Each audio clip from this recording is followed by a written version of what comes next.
Bonjour à toutes et à tous et bienvenue dans ce tuto où nous allons parler de Dart 3 qui, lorsque j'enregistre cette vidéo, a été dévoilé hier en alpha. Alors pour le moment c'est une version alpha comme je vous l'ai dit, et ce qui est présenté ça pourrait donc légèrement bouger mais à la marge je pense. Alors si ça vous intéresse de tester, il faut être soit sur le canal dev de Dart, soit prendre le master de Flutter, ce qui vous donne normalement une version supérieure ou égale à la 157, en tout cas aujourd'hui, le 26 janvier quand j'enregistre la vidéo.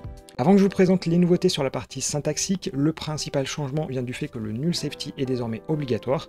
Pour info, c'était arrivé avec Dart 2.12 et jusqu'à présent, on était dans une sorte de mode de compatibilité où il était possible de mélanger du code non nul avec du code null safety.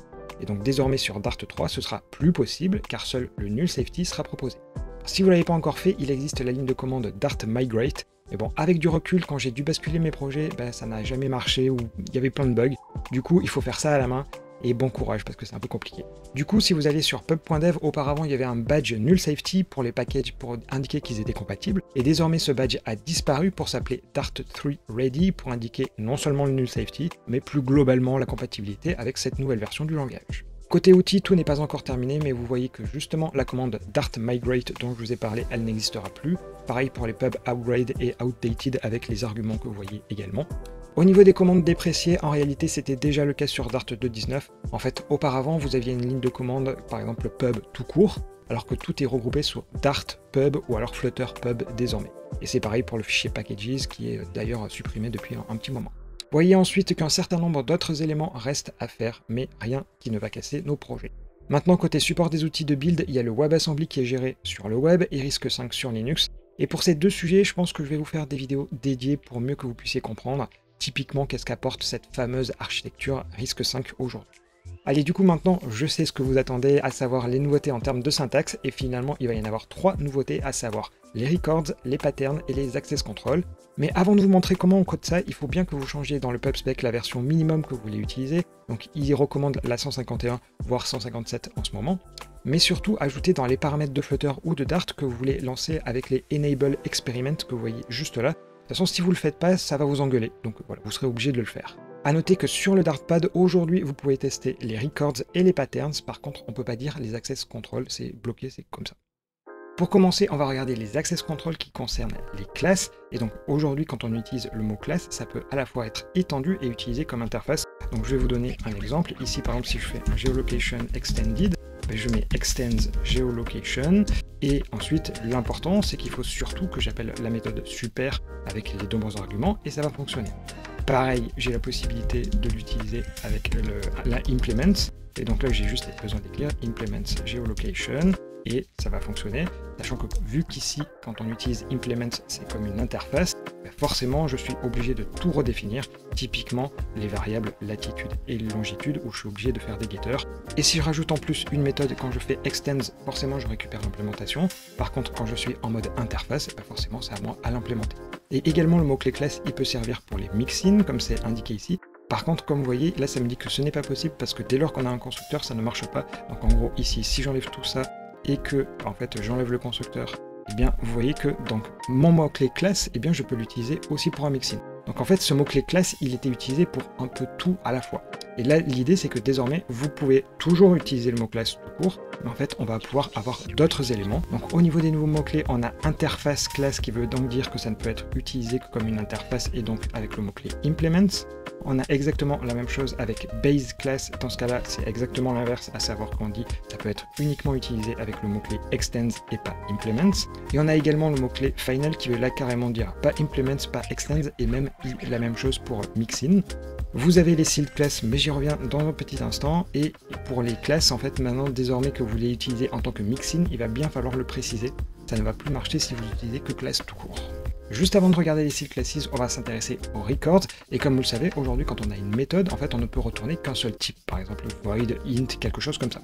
Et là, la possibilité avec les records, c'est d'envoyer plusieurs éléments. Donc vous voyez, en mettant des petites parenthèses, ici je renvoie une première valeur et ici une seconde, et en fait je fais un return en envoyant donc les deux éléments. Pour lancer la méthode, c'est exactement comme auparavant, donc ici je récupère, je le mets dans une variable, et ensuite je fais un print. Donc si on regarde ici, vous voyez, j'ai ma première valeur et ici ma seconde, et du coup la question c'est comment finalement fait-on pour récupérer le premier ou alors le second. Et bien finalement si on utilise uniquement les records, c'est pas très simple à lire, parce qu'il faut écrire geolocation value $1 sachant que le 1 ça désigne le X et le 2 ça désignera donc la deuxième valeur. Donc vous voyez ici, je récupère bien mon élément. Et vous voyez finalement, la manière d'écrire ça, c'est quand même pas super précis. En plus ici, pourquoi est-ce qu'on commence à 1 alors que d'habitude dans les tableaux on commence à 0? Voilà, c'est un peu bizarre. Mais on peut utiliser le pattern matching qui est en fait la troisième nouveauté. Et donc désormais en fait je dis je veux récupérer ça dans un double X, un double Y. Et donc désormais tout simplement je fais affiche-moi X, affiche-moi Y. Et ça va donc me renvoyer la valeur. Alors là pour info vous avez des erreurs de partout tout simplement parce qu'IntelliJ connaît pas la syntaxe de Dart 3. Et là vous voyez ici c'est super pratique de le récupérer. Et si par exemple vous voulez récupérer que la deuxième valeur, on a toujours la possibilité d'utiliser l'underscore pour dire je m'en fous de cette valeur. Je veux uniquement récupérer la seconde. Forcément aussi il faut que je corrige ma petite erreur, donc je peux le faire comme ça. Par contre ici si j'essaye d'en mettre une troisième, ça ne va tout simplement pas compiler. Vous voyez ici ça me met une erreur. Donc voilà, quand on a bien ici deux éléments, il faut bien indiquer aussi avec qu'on veut récupérer que ces deux éléments là. Et si toutefois imaginons vous voulez rien récupérer, bon ça n'a pas grand intérêt, vous mettez juste un tiret bas et en fait ça va marcher, ça va compiler. Bon je vois pas trop à quoi ça peut servir, mais bon au cas où c'est là. Mais finalement, là où les pattern matching ont un intérêt, c'est notamment pour ce qui s'appelle des styled classes. Alors je vais vous montrer. En fait, imaginons on veut représenter l'état d'une application. Donc en gros, si j'utilise une énumération, on va dire il y a un état chargement, ensuite un état succès et ensuite une erreur. Mais là, peut-être que là-dessus, dans mon succès, j'ai envie d'envoyer l'objet qui contient ma réponse de mon serveur, l'erreur, l'exception du réseau, et loading, j'ai rien envie d'envoyer. Mais le problème, c'est qu'avec une énumération, si je veux passer une exception ou alors la valeur, en fait, le loading, je vais envoyer un truc qui va ressembler à nul nul. Et c'est quand même pas super terrible de faire ça. Et l'idée, en fait, des style classes, c'est qu'on va créer 3 classes différentes qui vont nous permettre justement de définir tout ça. Donc ce que je vais faire, c'est transformer mon énumération en donc style classes et j'enlève les différents éléments à l'intérieur. Et là-dessus, je vais dire que donc j'ai une classe loading qui est en state. Et là-dessus, je ne veux pas d'attribut. Ensuite, je vais dire que j'ai une classe succès qui va contenir pour le coup un élément. Par exemple, ici, une ville, c'est ce que GitHub Copilot m'a proposé. Et ensuite, je vais gérer mon cas d'erreur en disant que dans ce cas-là, j'ai une exception, tout simplement. Une fois qu'on a codé tout ça, on peut faire des if, is en fonction du type, mais c'est quand même peut-être mieux d'utiliser un switch. Donc là, c'est écrit de cette manière-là. Donc switch sur le nom de ma variable qui est de type style class. Là-dessus, je dis quand c'est loading, ici, tu me renvoies une chaîne de caractères. Quand c'est un succès, je dis donc la city qui est ici. Je veux que tu me la transformes dans une variable locale qui s'appelle city et que donc j'affiche. Et pareil ici, quand j'ai une erreur, je récupère l'exception que je mets dans une variable qui s'appelle e et je l'affiche. Donc là, ici par exemple, quand j'affiche loading, vous voyez bien que ça me renvoie cette info-là. Si ici je mets un success de par exemple Paris, et vous allez normalement voir que ça m'affiche Paris. Voilà. Donc ça c'est pour les style classes et ça vraiment c'est une fonctionnalité qui manquait sur Dart et ça va vraiment être super. Aujourd'hui, finalement, on utilisait Freeze, mais qui utilisait Build Runner. Là, c'est directement intégré au langage, et là, ça va vraiment être très sympa. Il y a ensuite l'interop avec Swift et Objective-C qui avait déjà été présenté l'été dernier lors de Flutter Vikings. A priori, l'état, ça n'a pas vraiment changé car ça reste expérimental. L'idée, c'est que vous allez utiliser une dépendance qui s'appelle FFIGen. Vous mettez dans le pubspec ou un autre fichier YAML quel fichier .h vous voulez convertir et le nom du fichier en Dart.